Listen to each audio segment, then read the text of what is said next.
here. Joining us now is the candidate challenging incumbent Republican Senator Dan Sullivan in Alaska, Dr. Al Gross. Dr. Gross, thanks for being on the show. How are you hoping to flip it? And what are you hearing from voters out there that gives you hope it might be possible? Well, good morning from all the way up in Alaska. It's a real pleasure to be on your show. And, you know, Alaska is a very, very independent state. It's not a red state like many, many people believe. And Dan Sullivan has failed on the economy here in Alaska. We've been in recession and crushed by the COVID disaster. And Alaska has been failing for the past 6 years. I've got an economic plan. Dan Sullivan doesn't, and that's how I'm going to win. How has OK, go ahead, Willie. I was just going to ask. And we lost Willie's line, so I shall take it. I want to hear what you said, that Alaskans have been crushed by the COVID crisis. Can you describe what's going on there? Yeah, sure. Well, we've been in a recession for 5 or 6 years leading up to COVID. We had a complete loss of the tourism industry here in the state. Our small businesses are failing, and the oil industry crashed at the same time, and the demand for oil continues to remain low. And these are the economic drivers here in the state, and it doesn't look like they're going to be recovering anytime soon with the status quo. All right, let's go to Casey Hunt now for the next question. Casey? Dr. Gross, good morning. A couple quick things. First of all, you're an independent, although you'll be listed as a Democrat on the ballot. Do you plan to caucus with Democrats in the Senate if you're elected? I do plan to caucus with the Democrats when I win. Absolutely. The Republicans have failed completely on health care when they had the presidency, the House, and the Senate.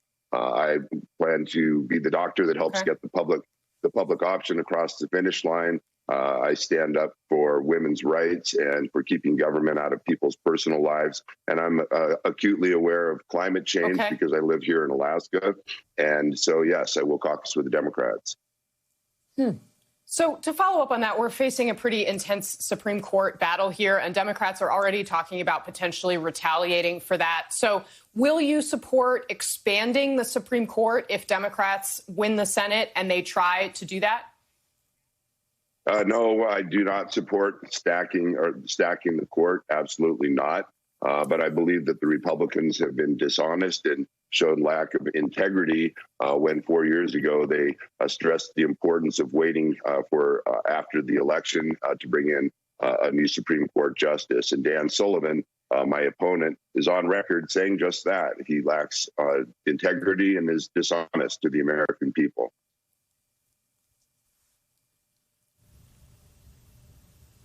I forgot Willie.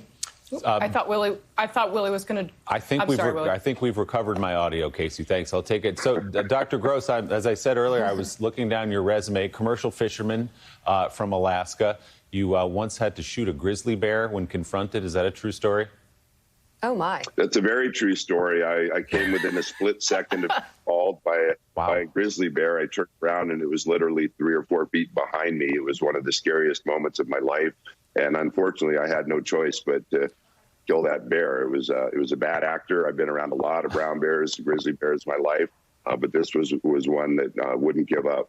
Okay, so your Alaska cred is intact with that story. But I want to ask you about what's going on with COVID-19 and coronavirus in the state of Alaska. It doesn't get a lot of attention down in the lower 48, but how bad has the problem been, and how would you classify the federal government's response to it, specifically that of the White House?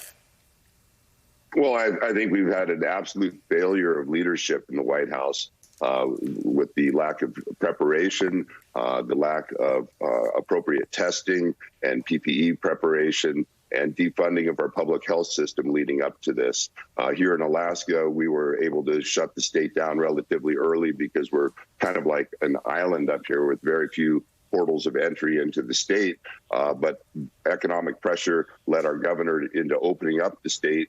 And now we're seeing COVID starting to spike, and we expect to see it spike through the fall here.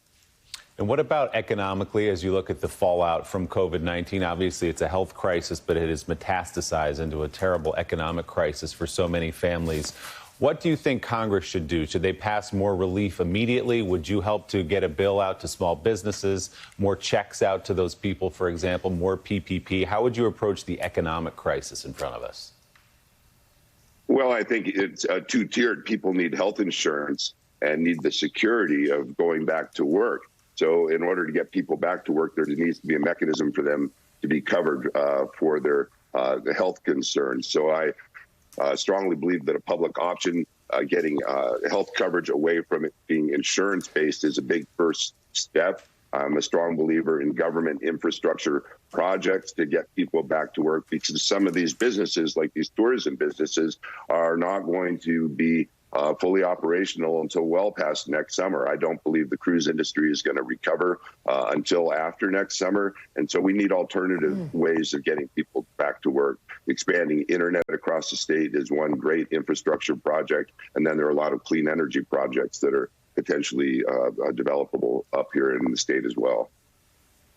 Dr. Al Gross, independent candidate for Senate in Alaska, thank you very much for being on Morning Joe.